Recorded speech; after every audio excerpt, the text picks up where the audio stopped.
Salut les gars, bienvenue dans une nouvelle vidéo. Aujourd'hui, comme vous l'avez vu, on va faire une FAQ parce que je vous avais demandé récemment. Je vous avais demandé sur Instagram de me poser des questions sur ma vie au Canada, ce qui vous intéressait à savoir sur cette vidéo, parce que beaucoup de messages en commentaire ou en TikTok ou en DM qui me demandent genre des questions etc. sur le Canada. Du coup je me dis que j'allais répondre. C'est Clément Provençal partout, tous les réseaux sociaux, Twitter, Instagram, TikTok. Et c'est tout, et c'est déjà pas mal. Donc sur le sang comme d'hab, n'hésite pas à t'abonner, à lâcher un petit pouce bleu, à mettre en commentaire si t'as d'autres questions qui pourraient t'intéresser, qui seraient pertinentes pour toi. Et sur ce, voilà, n'hésite pas à commenter aussi pour lâcher un petit compte pour le référencement. Sur ce, let's go. Donc on va commencer avec vos petites questions. Qu'est-ce qu'on m'avait posé comme petite question? J'ai pas trop regardé. Quel domaine d'études fais-tu? Quel domaine t'attire? Au fait, continue de faire un STP.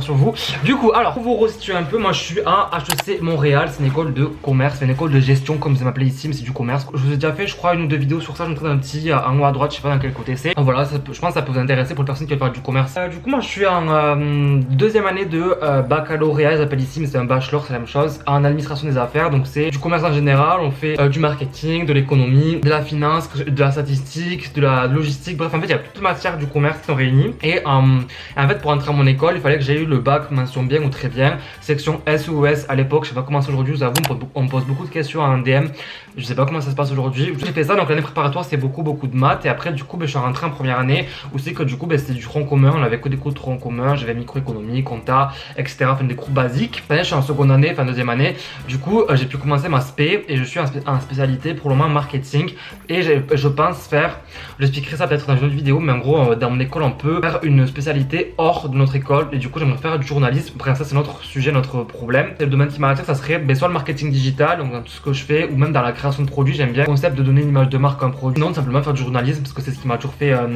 ce qui m'a toujours intrigué depuis que je suis petit, et c'est ce que j'aimerais faire peut-être un jour. Bref, voilà. Pour le moment, c'est pas trop, je vous avoue, je sais pas trop où je me situe dans quelques années. Question suivante. Tu vis avec quel argent? Travailles-tu ou ce sont grâce à tes parents? Ça, c'est vrai que c'est grave tabou. Ah, je déteste ces personnes qui disent ah non, c'est grave tabou l'argent en France. Mais c'est vrai que c'est grave tabou l'argent en France. Moi, c'est mes parents qui paient mes études, ça me dérange pas, j'ai pas de honte à avoir ça. Je sais qu'il y a des personnes qui sont, chaque fois quand je dis ça, ils sont en mode ah, c'est tes parents qui payent, c'est pas méritant, etc. Bref, c'est des trucs que je supporte pas. Du coup, les personnes comme ça, next. Du coup, moi, c'est mes parents qui payent mes études. On a fait un prêt étudiant, voilà. Et je fais des études payantes, donc on peut pas payer le prix de l'école plus ma vie tout le temps. Donc, à côté de ça, cette année, je commence à travailler. Donc, déjà, j'ai les réseaux qui me ramènent un peu d'argent. Et j'ai aussi, là, j'étais en stage rémunéré. Et après, là, je vais enchaîner sur un emploi, voire même deux. Du coup, ce qui fait que genre, je vais avoir un complément de revenu qui va me permettre de pouvoir sortir, de pouvoir partir en vacances. Là, je pars au Mexique aussi bientôt. La différence entre la France et le Canada, j'ai déjà fait une vidéo sur ça. Je t'en mettrai un petit i, mais en gros, pour te faire un deux speed des petites teasings, moi, ce qui m'a grave choqué, j'ai même fait un TikTok aussi récemment sur ça, c'est qu'il y a plusieurs choses qui changent de la France. Donc, c'est logique qu'on est à 6000 km de la France. Déjà, la mentalité, ici, c'est beaucoup plus mentalité. En fait, en France, on travaille pour vivre, et ici, ils vivent pour travailler. Je m'explique. Enfin, pas tous, bien sûr. En général, en fait, les Québécois, ils sont beaucoup plus à fond dans le travail. Déjà, ici, en fait, c'est trop dans la culture. Genre, ici, à partir de 14 ans, ils commencent tous à travailler à côté. Ils font des petits jobs à côté du collège, lycée qu'ils ont ici. Enfin, vraiment, c'est un peu différent de chez moi. J'avais jamais travaillé avant cette année. J'ai potes à moi qui travaillaient pendant les étés. Et voilà, mais genre, vraiment, ici, travailler à côté des cours. Et c'est grave différent, c'est notre mentalité. Aussi, le fait que la différence, je pense, c'est la météo. Et même la météo, moi, je viens de vous dire, au début, je me disais, ouais, ça va me déranger le fait qu'il neige, etc. Ça va être chiant parce qu'il fait froid. Au final, en plein du recul sur cette situation l'an dernier avec le Covid quand j'étais rentré, etc. Je me suis dit qu'en fait, la météo ici, c'était pas si pire que ça, dans le sens où même si l'hiver il fait froid et il neige, on va dire il va neiger allez un jour, parce qu'il va neiger à fond, et après à faire du coup soleil, parce que du coup la neige sera passée, et en fait je me dis vaut mieux qu'il neige, comme ça après il aura fait soleil, plutôt qu'en France, genre j'appelle ça la saison des pluies en France, mais genre là on va rentrer dans la saison des pluies, dans le sens où il va faire gris et pleuvoir assez souvent et faire très peu soleil. Froid, mais il fait soleil. Du coup, genre, t'as froid, mais t'es content, tu vois. Genre, t'es le débile heureux, en fait. Genre, il fait beau, du coup, t'es en mode waouh, mais t'as froid, tu vois. Alors qu'en France, janvier, février, bon, à part ces dernières années, c'est qu'il a fait quand même assez chaud. Il pleut. Donc voilà, c'est différent. La question qu'on pose à toutes les personnes et que même nous se pose entre nous, c'est tu comptes habiter au Canada plus tard ou tu comptes habiter au Canada? Bonne question, bonne question. Depuis que je suis ici, je vais comme dire non, j'habiterai pas ici plus tard. Or, récemment, je sais pas. Voilà, concrètement, je sais pas. Je pense que l'an prochain, ça va être un peu comme toute ma vie au dernier moment, dans le sens où quand il faut que je fasse des grands choix, moi je sais pas faire de grands choix. Dans les petits choix, même genre hier je suis au resto, j'ai passé vraiment une demi-heure à choisir ce que j'allais manger. Du coup, imaginez les grands choix, et du coup, sur de grands choix, c'est soit en fait j'ai plusieurs possibilités, c'est soit je suis en année sabbatique et je travaille ici, soit je continue un master ici, soit je continue un master en France. Il y a plein de possibilités, et en fait, moi, quand j'ai trop de choix, et ben je sais pas faire de choix. Et quand j'ai un choix, ça me saoule parce qu'il n'y a pas d'autre choix. Si tu dois habiter à l'étranger, j'aimerais bien habiter dans un pays où c'est qu'on parle espagnol. Et ça va venir avec une autre question. Tu envisages quoi après tes études au Canada?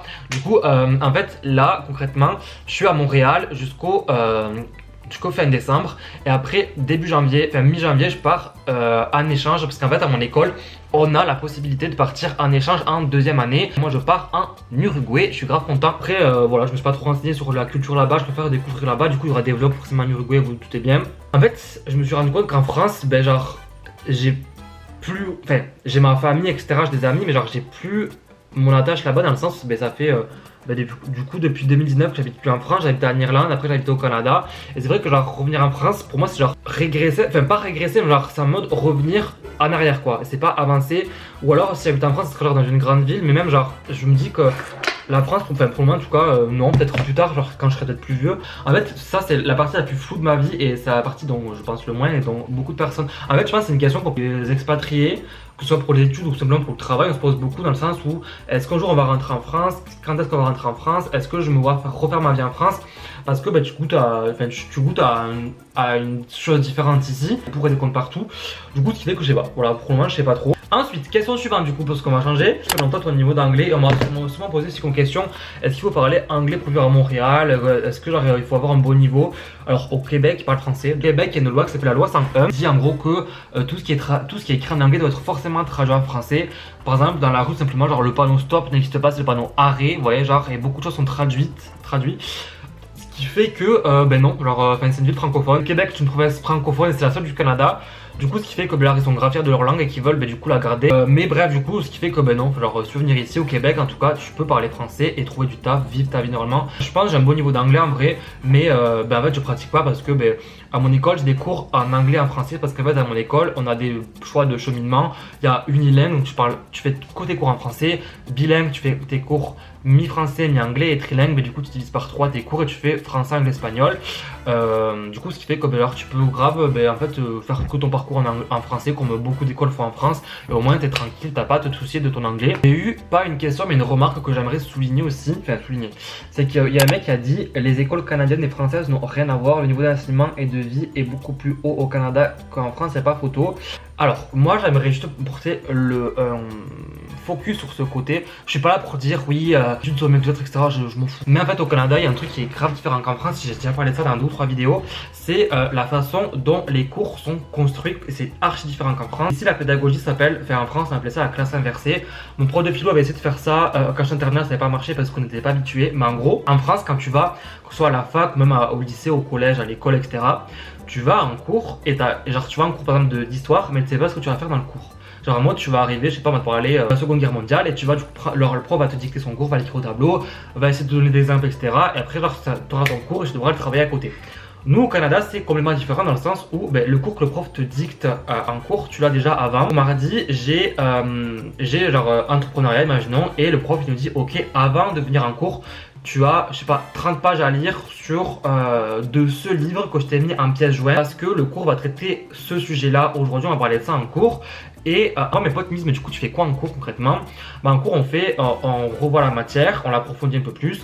On travaille, on fait les travaux de groupe aussi, on fait beaucoup de travaux de groupe à mon école. Par exemple, mon cours du comportement du consommateur, mon prof il passe 1h30, on a 3 heures, il passe 1h30 à expliquer le cours, il revient sur les slides, il les approfondit, il rajoute des trucs.